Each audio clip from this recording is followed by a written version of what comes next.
बच्चों, इससे पहले हम लोग टॉपिक पढ़ रहे थे pressure due to liquid column.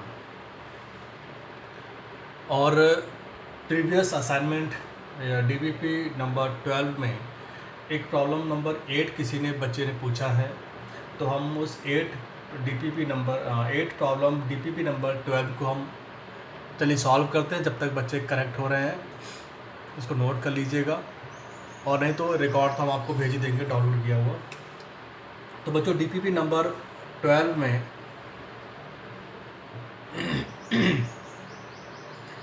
Problem number 8 है।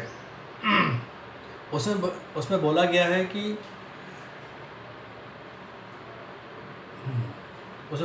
कि the pressure exerted by a liquid at depth h is given by. तो प्रॉब्लम में ही उन्होंने लिक्विड की हाइट दे रखी है। एक लिक्विड है, मतलब मान लो कोई एक किसी सी लेवल की डेप्थ है, ऐसे मान लो, ठीक है, सी लेवल की डेप्थ है, उसकी हाइट दे रखी है, ठीक है। तो कह रहे हैं pressure exerted by a liquid at depth h, मतलब डेप्थ, अब आप लोगों ने क्या किया होगा, एज्यूम किया होगा नीचे से ऊपर की तरफ, इसलिए आपको समझ नहीं आया होगा। बच्चों, हमेशा डेप्थ हम कब नापते हैं? डेप्थ का मतलब होता है आप जहाँ से खड़े हुए हैं उससे नीचे की तरफ, डेप्थ का मतलब ही यही होता है, ठीक है। मतलब ऊपर से नीचे की तरफ आते हुए। हाइट कितनी है? h, ठीक है। लिक्विड है तो उसकी डेंसिटी भी गिवन होगी, ठीक है। और ग्रेविटी तो आप चाहे माने या ना माने, वो तो हमेशा अप्लाई होती है। तो बच्चों, प्रेशर का फार्मूला इससे पहले हम लोग फाइंड कर चुके हैं, due to liquid column. So P equals to H D G. Option B is correct. I hope आपको ये समझ में आ गया होगा। तो बच्चे नोट कर लें इसको। DPP 12 problem number 8।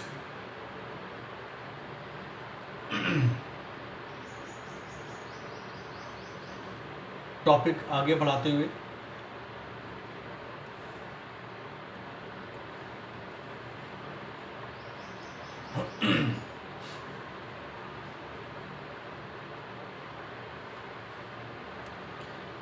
अभी जो हम लोगों ने पढ़ा pressure due to liquid column, इसमें कुछ पॉइंट्स हमें हमेशा याद होने चाहिए, ठीक है। Pressure due to liquid column. तो अभी ये जो प्रॉब्लम आपको मैंने बताई है, इस प्रॉब्लम में कुछ चीज़ें आपको क्लियर हो जाएंगी जो मैं आपको बताने जा रहा हूँ, जिस टॉपिक को समझाने जा रहा हूँ उससे।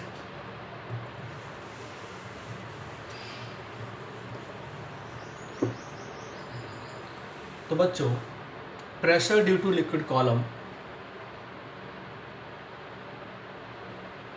Pressure due to liquid column,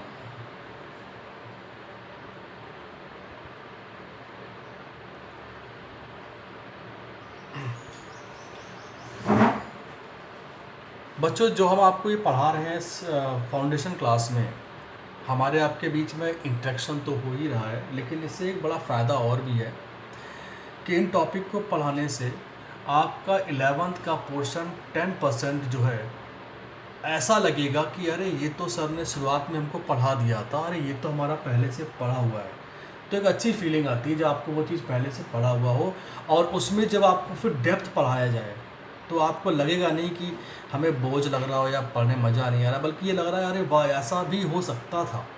yes, ये तो हमने कभी सोचा नहीं था 9th-10th में कि इस टॉपिक में इतना भी एक्सप्लेनेशन, इतना डेप्थ में हम जा सकते थे, ठीक है। तो अगर आप किसी चैप्टर के बारे में पहले से जानते हैं तो आपको बेहद खुशी फील होती है कि हाँ, ये पढ़ने में मज़ा आया मुझे। तो कुछ आपको ऐसा ही फील होगा इन सभी चैप्टर्स को पढ़ने के बाद। तो बच्चों, सबसे पहला टॉपिक है, मतलब ये नोट पॉइंट है एक्चुअल में सारे के सारे, जिसको आपको ध्यान देना होगा। The liquid at rest exert equal pressure in all directions at a point inside the liquid। मतलब पहला पॉइंट इसका ये है कि अगर किसी कंटेनर में कोई लिक्विड फिल है, ठीक है, कोई लिक्विड फिल है, तो वो सभी डायरेक्शंस में इक्वल फोर्स या फिर इक्वल प्रेशर अप्लाई करता है, ठीक है। आप कह सकते हैं ये 3 डायमेंशन में भी ये प्रेशर अप्लाई करता है, मतलब कुछ इस तरह से, ठीक है, प्रेशर की डायरेक्शन में, समझ गए। तो कहते हैं कि जब लिक्विड रेस्ट में होती है, व्हेन लिक्विड एट रेस्ट, ठीक है, अप्लाई इक्वल प्रेशर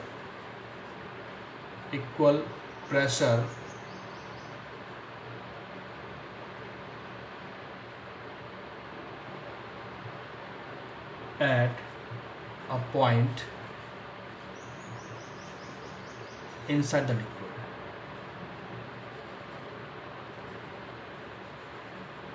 ठीक है। तो ये भी आप कह सकते हैं, और कह सकते हैं किसी पॉइंट पर भी वो इक्वली प्रेशर अप्लाई करता है।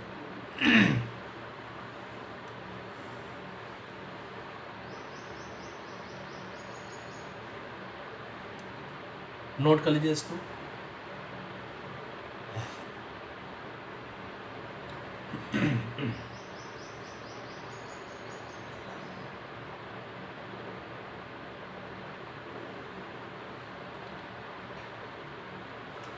अगला पॉइंट देख लीजिए आप।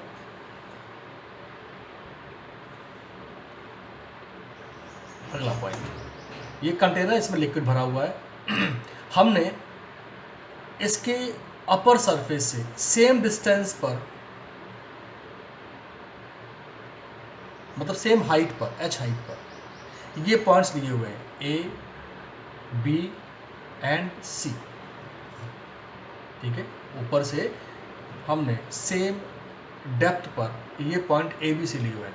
तो बच्चों, due to the same height के कारण इन सभी पॉइंट्स पर, A पर, B पर और C पर, ठीक है, ड्यू टू सेम डेप्थ और हाइट,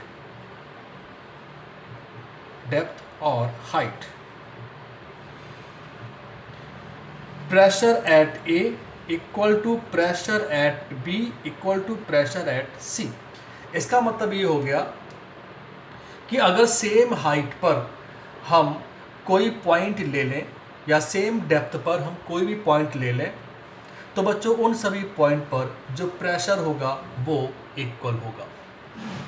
तो आप कह सकते हैं कि इन पॉइंट्स पे भी, जो कि कैपिटल H हाइट पर अगर हम ले लेते हैं, तो इन पॉइंट पर भी प्रेशर सेम होगा, ठीक है। बट इन सभी में एक चीज़ बड़ी इंपॉर्टेंट है कि लिक्विड जो है वो आपका रेस्ट में होना चाहिए, ठीक है, इसे नोट कर लें। बच्चों, आप किसी लिक्विड को, मतलब सेम टाइप के लिक्विड, मतलब हो गया सेम डेंसिटी के लिक्विड को, आप किसी भी शेप वाले कंटेनर में आप उसे पुट करें, किसी भी शेप वाले कंटेनर में। देख रहे हैं आप, ये कंटेनर है A और B, इनका शेप आप देख रहे हैं ना, अलग अलग है।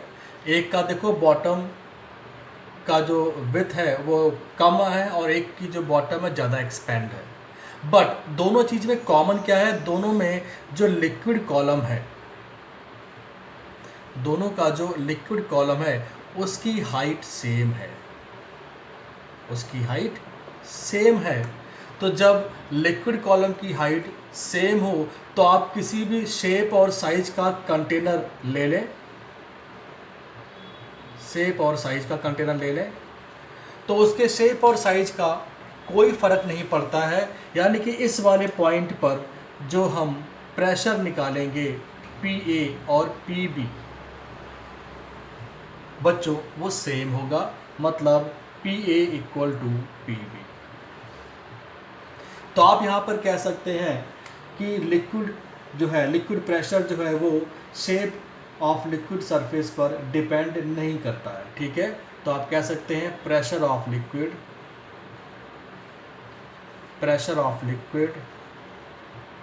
Is independent independent of the shape of liquid surface.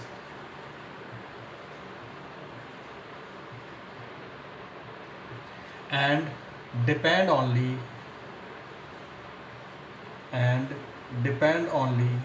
height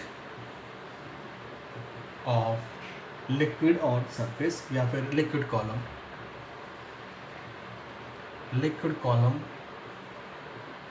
ठीक है, बच्चों से नोट कर ले.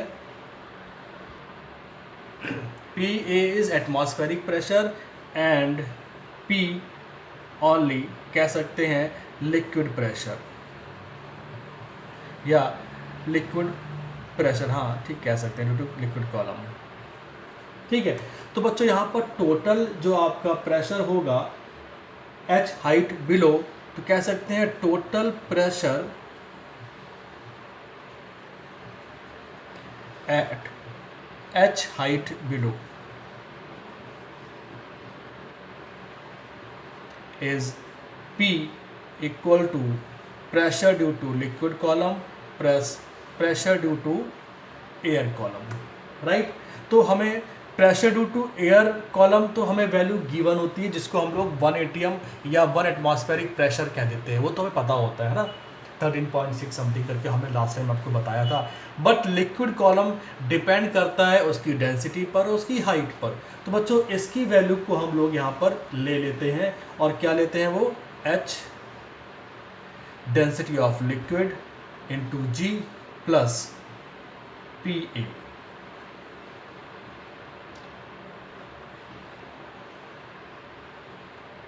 समझ गए? तो बच्चों ये जो प्रेशर होगा, अब ये प्रेशर होगा. अभी तक आप लोग क्या समझ रहे थे? ड्यू टू लिक्विड कॉलम, लेकिन एक्चुअल में जब हम प्रेशर निकालते हैं तो वो एटमॉस्फेरिक प्रेशर भी उसमें इंक्लूड होता है. नोट कर लें इसको. हम इसको ओरली बता रहे हैं. आप जानते हैं कि pressure is a scalar quantity, ठीक है, तो इसे कोई नीड लिखने की नहीं है. हाँ, लेकिन हम ये आपको ज़रूर बताना चाहते हैं कि अगर कोई लिक्विड किसी वेसल में या किसी कंटेनर में रखा हुआ है, तो वो लिक्विड उस कंटेनर की सरफेस पर जो थ्रस्ट अप्लाई करता है, वो थ्रस्ट अप्लाई जो है उसकी डायरेक्शन किधर होगी. देन लास्ट पॉइंट, 5th,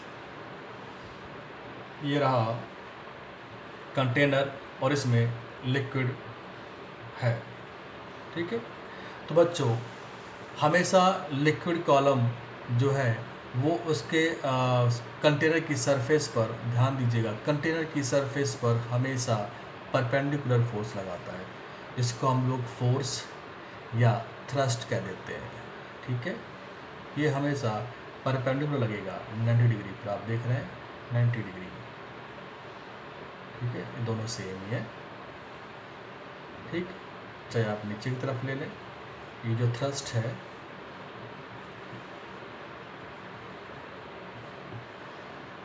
ठीक है, परपेंडिकुलर टू द सरफेस.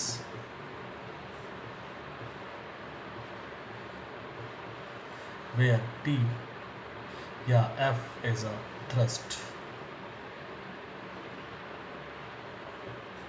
ठीक है बच्चों, नोट करना है इसको. नाउ प्रेशर एंड थ्रस्ट,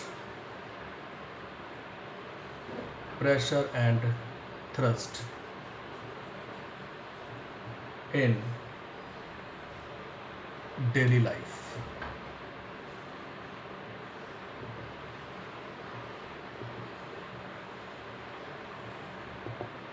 ठीक है, जैसे घर पर हमारी जो मदर होती हैं, हमारी जो बहनें हैं, वो सुई से कपड़े को सिलती हैं हाथों से. अभी कुछ चीज़ें ऐसी हैं जो मशीन से नहीं हो सकता, वो अपने हाथों से हम करते हैं घर में, जैसे कि बटन स्टिच करना है ना, तो हम लोग सुई का यूज़ करते हैं. तो आप देखते हैं कि निडल यानी कि सुई का जो अपर पार्ट है, जो हेड पार्ट है ना, जो बहुत शार्प नुकीला होता है.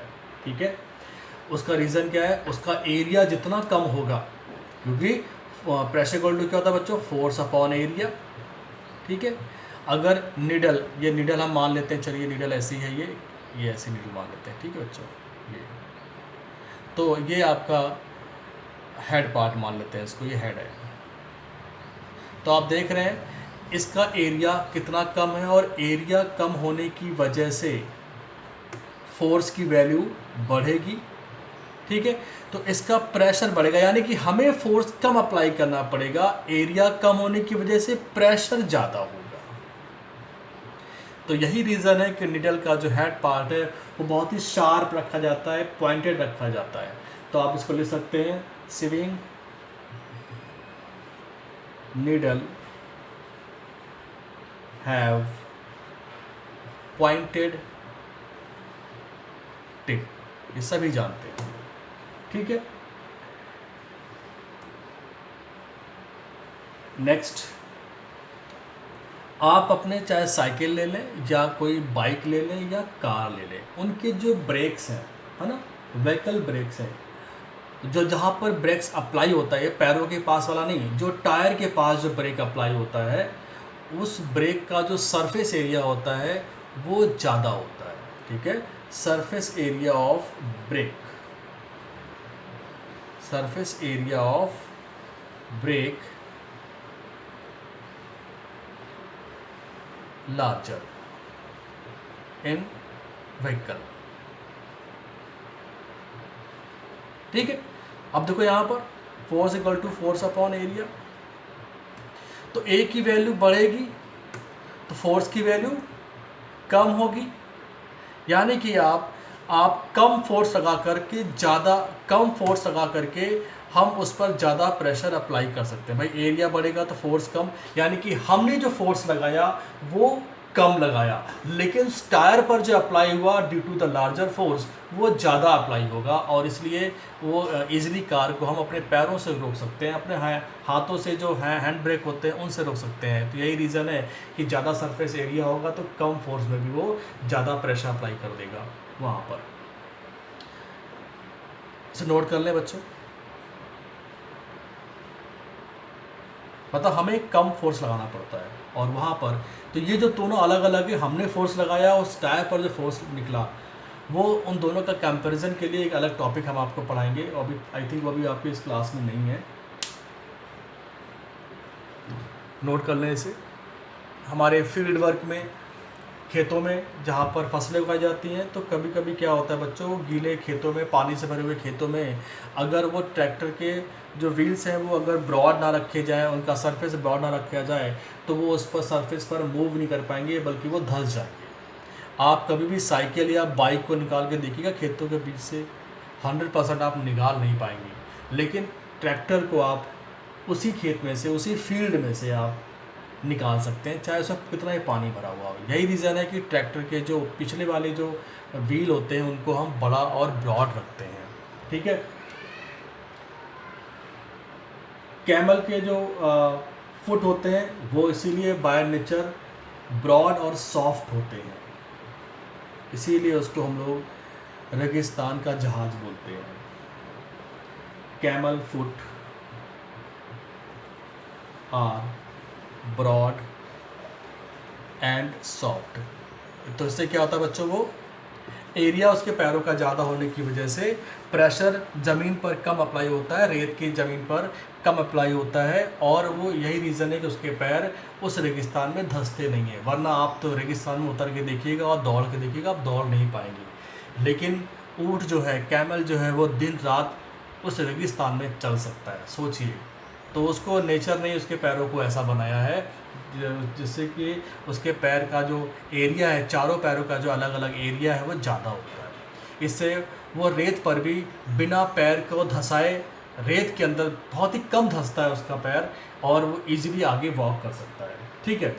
और सबसे इम्पॉर्टेंट चीज़, आप लोग जब छोटे या अभी भी जब स्कूल जाते रहे होंगे एक डेढ़ साल पहले, तो आपका जो स्कूल बैग का जो स्ट्रिप होता है जिसमें आप कंधे पर हैंग करते हैं, तो आप हैंगिंग जो स्ट्रिप होती है वो वाइडर होती है, चौड़ी होती है। क्यों? उसके वाइडर होने से, एरिया ज़्यादा होने से क्या होता है बच्चों, हमारे कंधे पर उस बैग का वेट के कारण लगने वाला फोर्स कम हो जाता है, और हम इजीली उस बैग को अपने शोल्डर पर हैंग कर सकते हैं, ठीक है।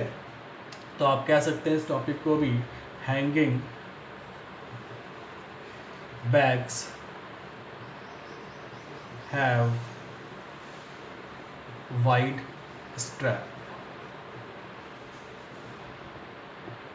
ठीक है, तो बच्चों ये टॉपिक यहाँ पर ख़त्म हुआ, इसे नोट कर लें आप लोग।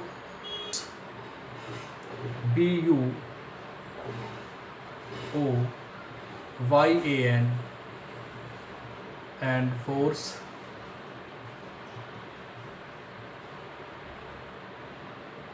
of buoyancy।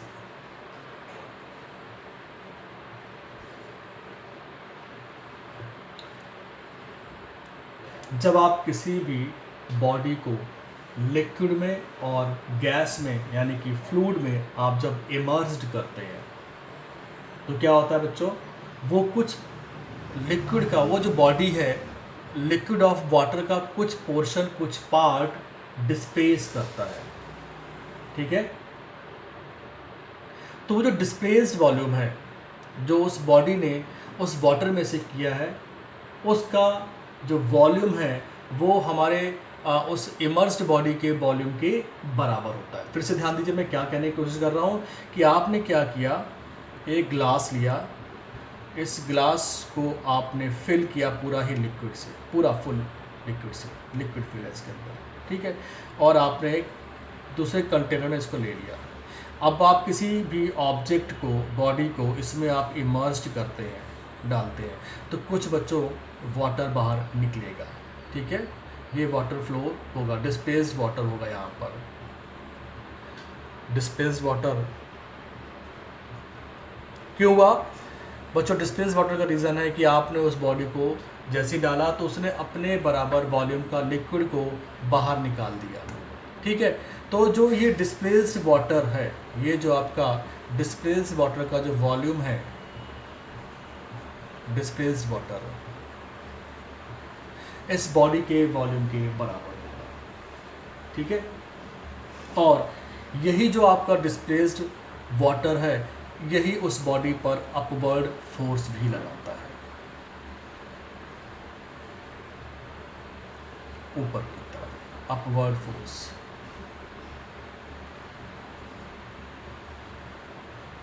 ठीक है, इसी को हम लोग बोलते हैं बयान फोर्स, एंड ये जो आपकी प्रॉपर्टी है बयानसी कहलाती है।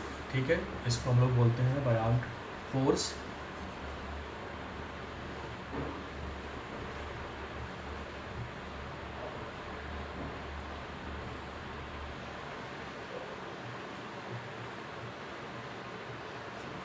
ठीक है, तो बच्चों हम इसको कैसे एक्सप्लेन करेंगे?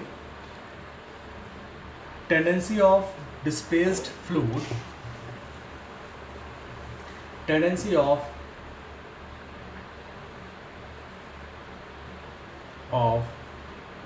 displaced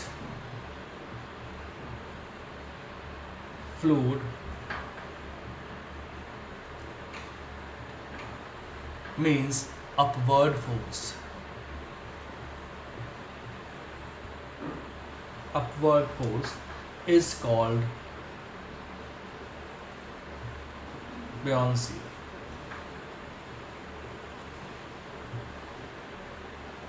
ठीक है, the upward applied force,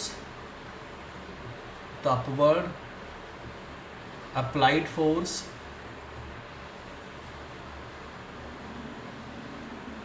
the upward applied force is called the force of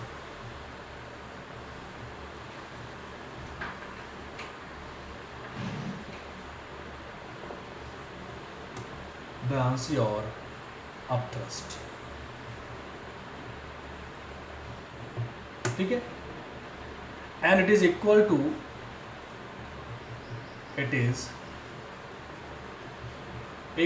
the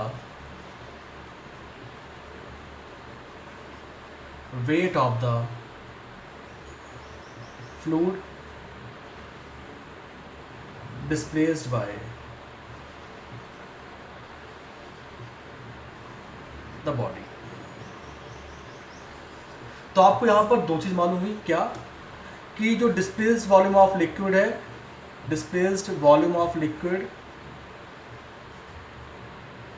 is equal to volume of body, जब तक पढ़ाया। दूसरा, ये जो बायोन फोर्स है,